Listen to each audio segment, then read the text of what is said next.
270 ரூபாய் இன்னைக்கு அங்க பெட்ரோலோட ரேட்டு. ஒரு லிட்டர் பால் வந்து இன்னைக்கு 300 ரூபாய் அங்களுடைய ரேட்டு.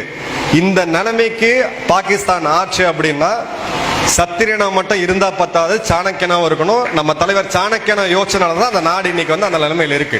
இது இன்னொரு நாட்டை அழிக்கணும் அப்படின்னா அழிக்கப்பட வேண்டியது அழிக்கப்பட்டு தான் ஆக வேண்டும். மூட்டை பூச்சி கடிச்சதுன்னா நீங்க அடிச்சு போட்டு தூக்கி போட்டு தான் போகணும். அந்த வேலையை தான் இப்ப வந்து பண்ணிருக்கோம். பாகிஸ்தான் தன்னுடைய வரலாற்றிலே 75 வருட வரலாறுலே வீக்கஸ்ட் பாயிண்ட்ல இப்ப இருக்கிறாங்க. இதற்கு நடுவுல போன வாரம் ஒரு மாதம் முன்னாடி நினைக்கிறேன் 370 சரி அப்படின்னு சொல்லி நம்மளுடைய உச்சபட்ச கான்ஸ்டிடியூஷனல் பெஞ்ச் தீர்ப்பு கொடுக்கும் போது நம்ம எல்லாரும் செலிப்ரேட் பண்ணோம். 317 ஸ்டேட்டஸ் போட்டோம். யாராவது மோடி ஐயாவோட ட்வீட் பாத்தீங்களா?